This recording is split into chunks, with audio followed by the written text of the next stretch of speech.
Thanks, if nothing else, then for the fact that you have flown 40 hours, for the sake of participating and sharing your own thoughts. Because, unlike, I guess, all of us, and I'm sorry if I'm wrong, you're the only one who, in this session, is bringing a perspective which is from the other side of the government, other side of the equation, which is extremely valuable for this. And I think you very rightly, if I may say, taken the entire discussion of leadership outside the think tank and spoken about relationship of think tanks with the government, but also the role of leader outside the think tank, which I think is very critical. So with this, I think to collectively the resource people and all of you have already given a very good feedback about what are the key characteristics of leadership.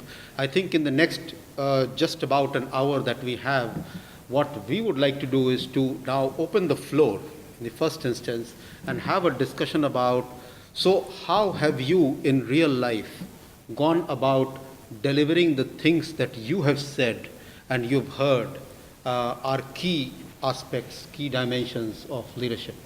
How have you gone about building the vision of an organization? How have you ensured that your team remains motivated and your practices are inclusive? How have you ensured that your research quality rigor is maintained and yet your research quality cycles match the cycles of policy making? How have you gone about strengthening your institutional infrastructure in addition to carrying out all tasks that are required of a leader outside as a representative of the think tank? So these are, I'm just kind of giving some illustrative examples. What I intend to do is to now open the floor. It'll be great for us to hear your examples, experiences, real experiences of how you have seen it unfolding in your organizations. And at some point, I think I will come back to resource people to again share their reflections, in congruence to what we are hearing, or not necessarily agreeing, but also challenging some of the things that we might have heard. Samar, So, can I ask a question? Sure, can I add sure. a question Absolutely, also? Because, absolutely. Right, there we go.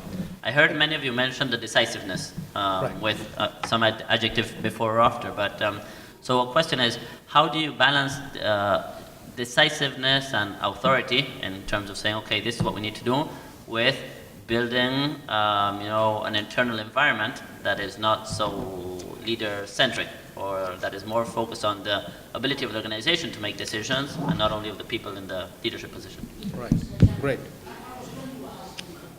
Okay. Can you use the microphone? Sorry. Can you please speak into the microphone? It's only for the sake of the video recording that we are doing. Yes, he said that we should bring everybody on board. But I was going to ask a question that, is it possible to bring everybody in your institution on board? And if it is not possible, what do you do with the person who cannot be brought on board? Okay, great. I'm sorry, I should have mentioned, kindly introduce yourself before you raise your... My name is Clement Ayaneke. I'm from Issa, Lagos. Thank you. You have something to say on this? Okay. Actually, in Research Institute, there are two components, administration and research. So sometimes we focus more on the research part. So the rapporteur asks from the back whether you can quickly introduce yourself. Okay, I'm Fahmida Khatun from Center for Policy Dialogue, Bangladesh. So quite often we focus more on the research part of an institute because we are a think tank and forget about the other part, which is also very essential. So how do you actually, I want to hear from others, how do you balance between the two, research and administration, and how do you keep them motivated? What are the tools? Thank you. So, Nicolás, I would like Yes, I'll to have take a 30 this second question. answer. So when we started the think tank, and for many of the younger think tanks, you definitely have to make many decisions in a short time. And in my model and in our model, it was very executive director centered. The decision of, do we accept this funding or not? Do we go behind this project? After our third or fourth year, we started to develop more participatory or decision-making bodies. And so we created a committee which is a project approval committee. And it's made of the head of administration, the head of communications, the executive director, and one head of each of our policy departments. So it's a board, like a group meeting of 7. And the decisions are taken every week. There's an hour meeting where all projects are shuffled through that committee. And it's the only way they come out, with a balance between administration, let's say the people doing the institutional side, which is communications, fundraising, administration, and the executive director, and the people doing content. And even if the executive director is in opposition to the decision taken, he can afterwards take it to the board. But I set up a mechanism that was really against my short-term interest, but ensured that when I left the organization, there continued to be a body that took decisions in the same spirit of the decision-making structures we had early on. So that's, at least in my experience, one thing that worked. And the second is, to your point, my first day on the job, and practically my first years and a half, were 70% administration and 30% content, because you're the executive director, you're not the researcher, and if you get lucky, you get to be involved in one project, where you can get your excitement about, but you're the service person. You're there to help the other researchers and the other advocates do their work. And after 3 or 4 years, I was able to balance, and it's probably 40, 60, 50, 50. But you're the main person that has to take care of, doing a little bit of both things and doing more of the institutional than on the research side. Right, thank you. Maybe we can use that as the rotating microphone and use this. Right, so questions, comments? Yes, please. Right. I think a leader of a think tank also have to be a risk taker, but not committing suicide. And I'll share my experience. When I was the research manager at the Center for Policy Studies, in 2005, in Joburg, in 2005, the African National Congress, the ruling party, was going to have like a policy review, the National General Council, which will every 2.5 years. And at the time, almost everybody was afraid to talk. There was a kind of, the then President Mbeki, because of his intellect, it was seen to intimidate him. So you don't want to be on its wrong side, because if you are, you can be on the wrong side of government, on the wrong side of the ANC, and on the wrong side of the alliance. But whatever they do affects all of us. So they were going to have this National General Council, they released policy document for discussion. And I read one of the articles that affected my area, economic, and I thought it was so stupid. So I was so angry, I wanted to respond. But as I was thinking about it, I said, no, an article in a newspaper may not do it. So I will put a team together and we'll respond to all of them. I went to the office, I told my then boss, and he said, the first thing is Omano, you are crazy. The second one is there is no money. So I said, okay, the money part, I'm not asking you for any money, I will use my social capital. I will get people to make the contribution without we paying them. So he said, okay. Omano, you are crazy. I said, yes, I've heard that before. So let's just try to do it. We have to do it for the country, not for the organization. We should think about the country as a whole, our democracy is what is at stake. So we finally accepted. We released the document. Part of the crazy part of being, I decided to send it to the president and all the leadership of the ANC. And most people were telling me, oh, man, you're mad. I say, yeah, they can't deport me because I'm a South African. I don't work for them, so I will continue to receive my salary, so I don't have much to lose. Maybe they will stop talking to me, but it's fine. Then we send it to the president and the leadership of the ANC. The meeting was supposed to take place on Thursday. I sent it to him on Monday, and he received it that Monday. And he read it. He dedicated the first 2 pages of his speech to that document and recommended that all the 3,000 delegates that were at the meeting, copies must be distributed to them.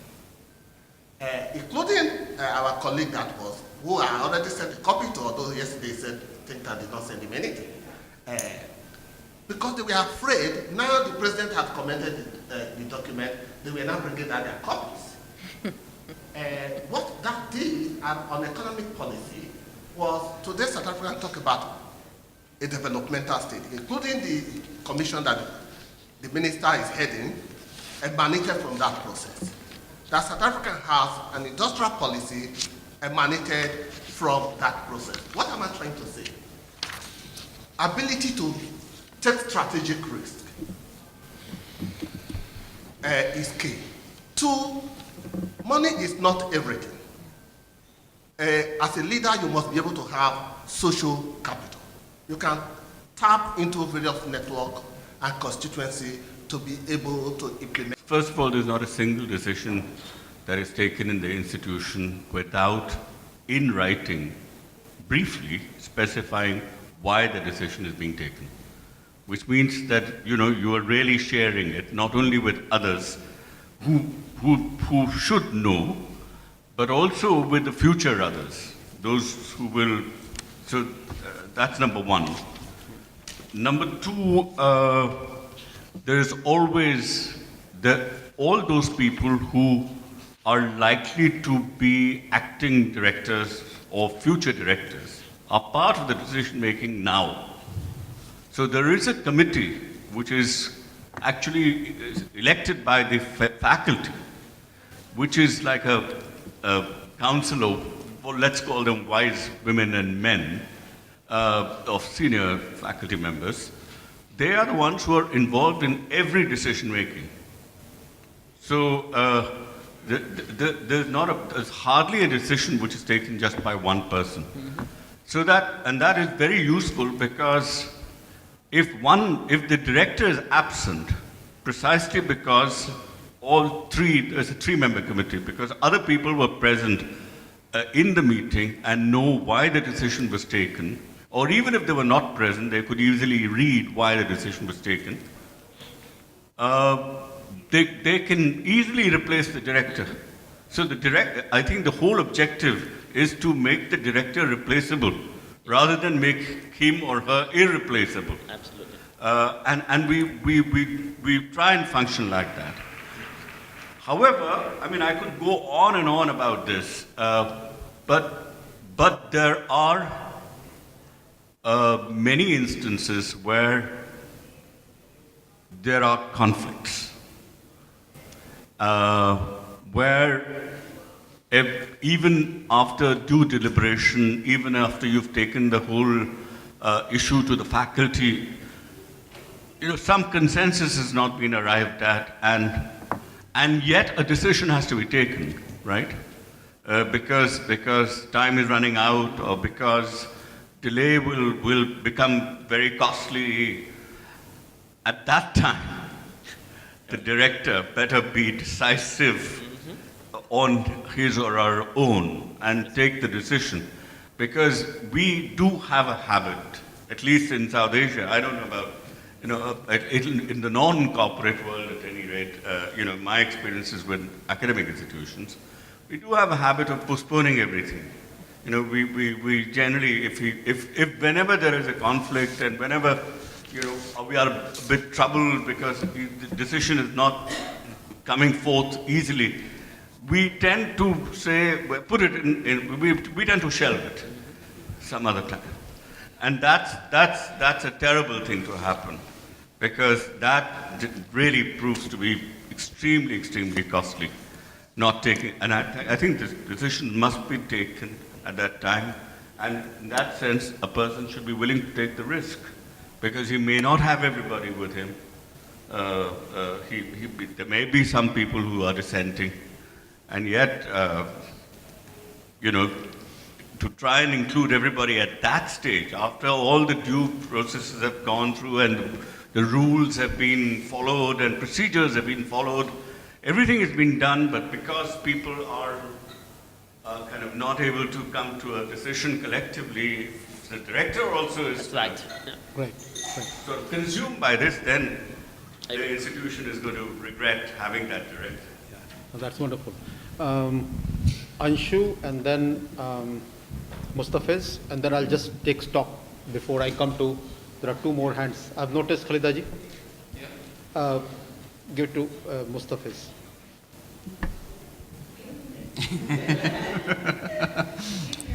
She has demonstrated her leadership by offering me. So from now on, you see, all my allegiance will be to her.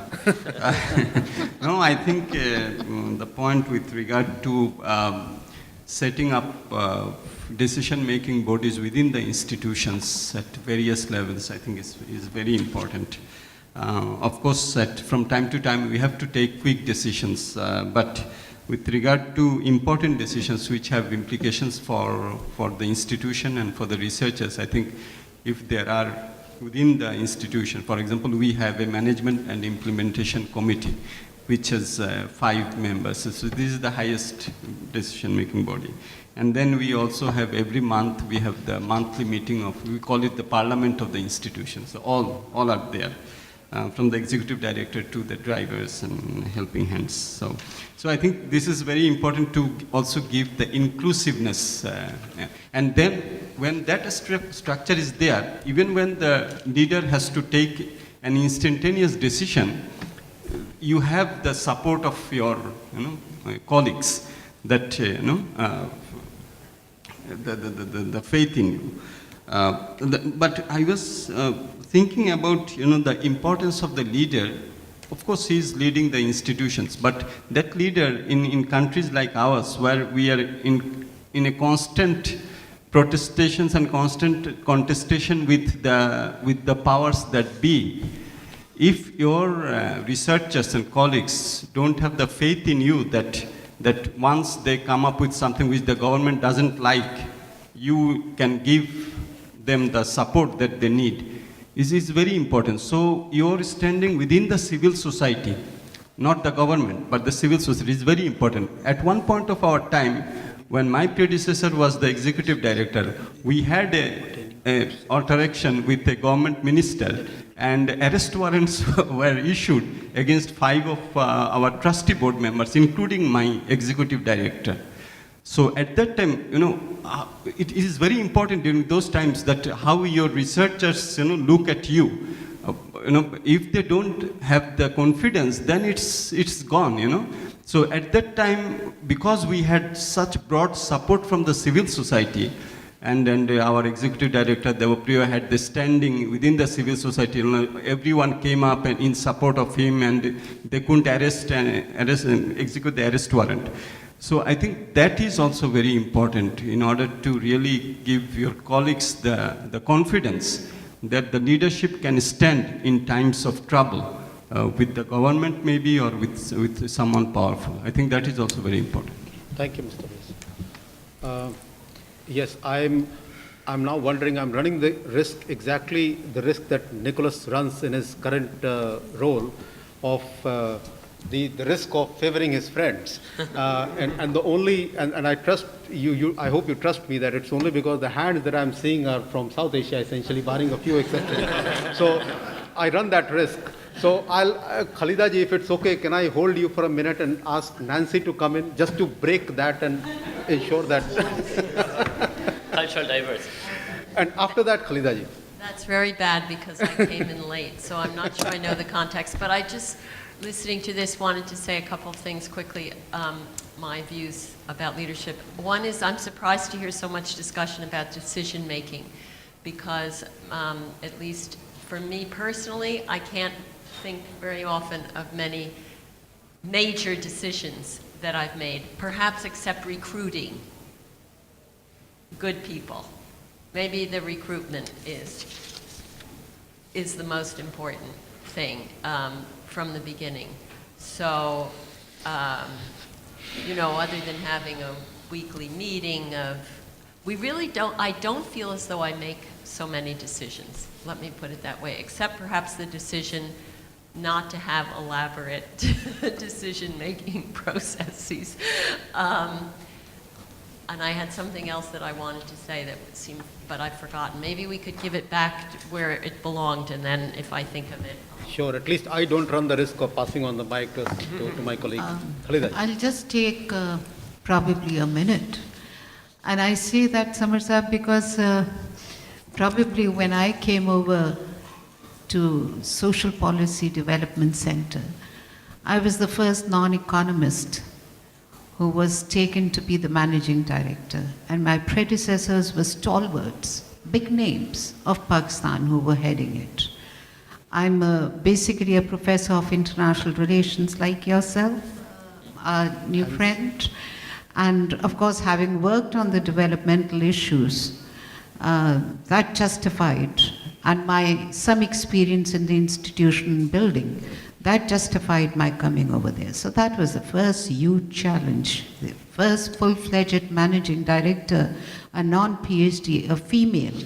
What would she do about it and how would she take it forward? Especially, I joined in November and in March we were running out of the funding of Canadian CDRA. So the task was huge. And gradually the human resource or the researchers over there were gradually leaving SPDC. So for me, the first challenge was that this impression of a sinking ship has to be immediately removed. And I think I had to deal with that real quickly, rapidly, without giving myself any time. So on the one side, if I had to rationalize the administration, yet at the same time, I made sure that I retained the researchers. So researchers were not laid off at all. The other thing is that I think probably if you have the tiers of governance, where the participatory approach is taken and it is very clearly given and defined in an institution and organization, I think that helps people working at all levels to get that kind of or that sort of a satisfaction that they are making their contribution in the overall growth and development of it. So I make sure, right from the lowest level to we have 3-4 tiers of governance. So we do make sure that the meetings are held on regular basis. But yes, many a times I have to pretend that I'm a blotting paper. Anybody can come and throw anything at me. At the same time, I will not respond and react to it, because that is how you many a times tend to resolve the issues which are there, and which are there as a consequence of the rivalries between the various research units and the employees. But many a times I need to put across a very clear message: who is the authority over here? Who has the prerogative to take the final decision?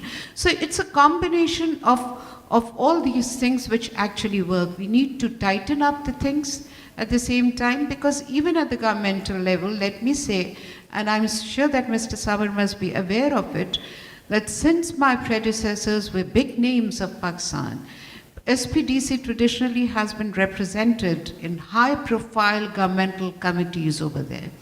So the non-economists going to the poverty committee and so on and so forth. I made sure that the person who was expert of poverty should represent SPDC over there. I'm not an economist. I shouldn't pretend to be an economist at all. But I'm a firm believer of one thing, and that is the belief which I translated and I passed on to the people over there, which are now working as a wonderful team who are multitasking all the time. And that resolve was that you don't need to be a person of that particular discipline. A good leader needs to have the vision, who can see ahead of the time and get the confidence of the people. So I think there are ways of dealing it. Looking at the culture which exists in Pakistan, the academic culture, I have to evolve and I have to look at the measures of addressing the people's concern, but yet giving that resolve that everything is doable if the resolve is there, if the commitment is there, and if the honesty is there. Thank you. Khalida ji, before you pass on the mic, it's a very inspiring, sorry, if I can just ask you one more thing. In the previous session we had discussions around the role of governing board in strengthening and supporting the chief executive. And I want to draw some of your reflections on how has your governing board, how have you seen the role of your governing board in providing the necessary support at critical times that you mentioned. And just for the information of people around the room who may not know, the governing board of SPDC consists of people like finance ministers, ex-finance ministers of Pakistan, and and Prime Minister of Pakistan and chairpersons of National Planning Commission. So it's as eminent as, it can't be more eminent, to put it differently. Sorry, Nancy, I just want to make sure that I get this view. Well, on the lighter note, they have destroyed my health.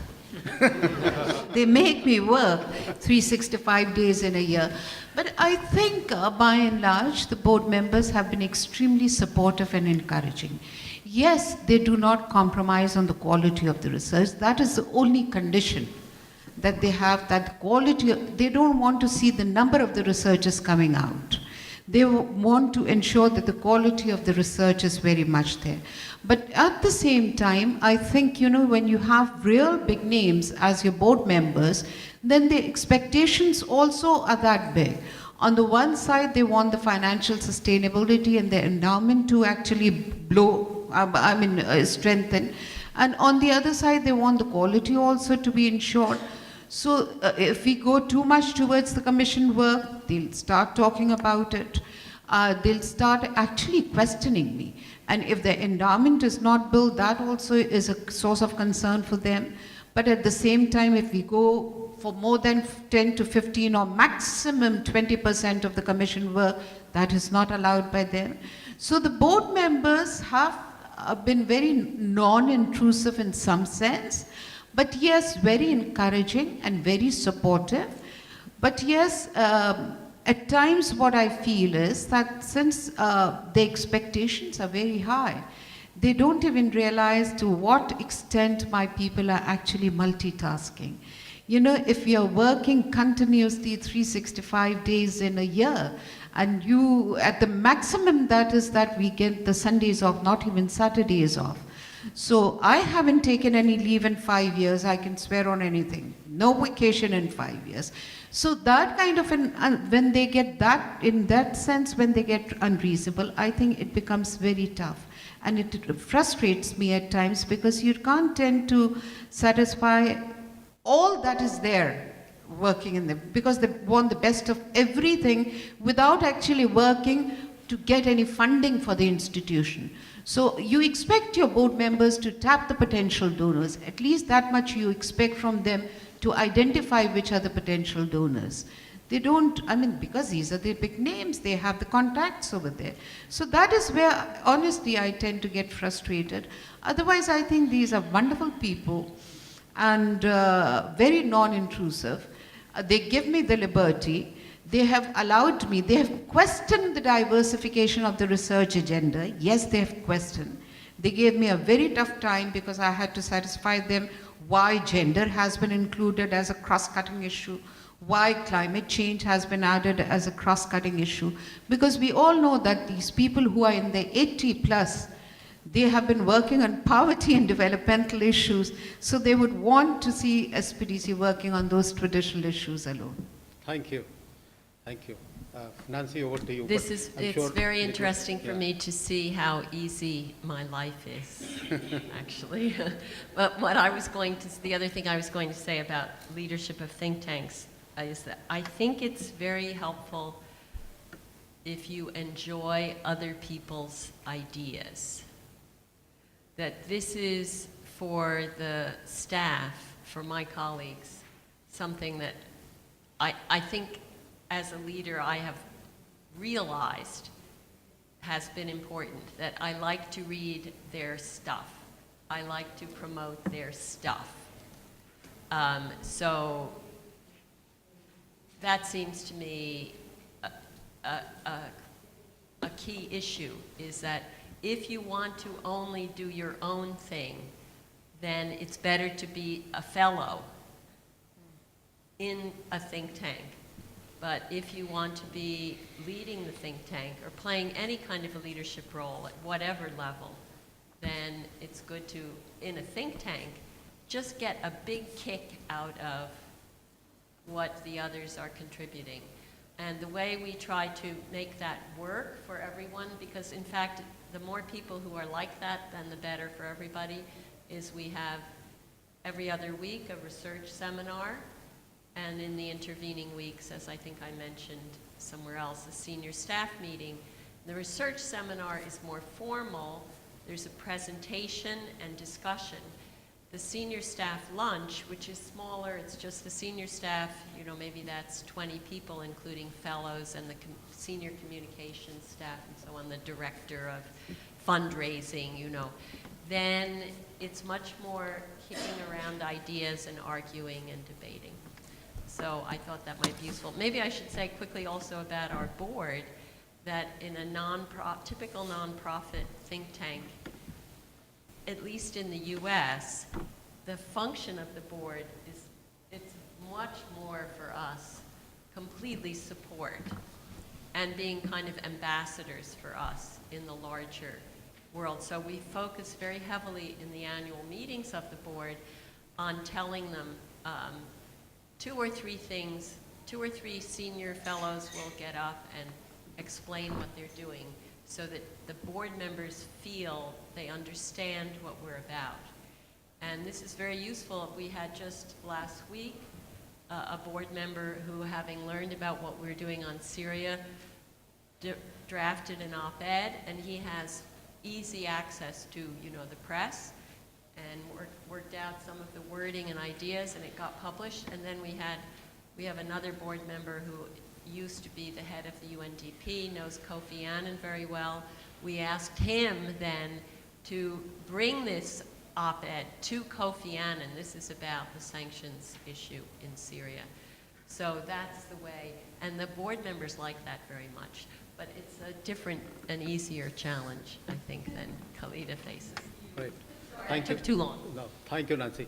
I'm going to pause here. I've noted people. You also wanted to say something? Okay.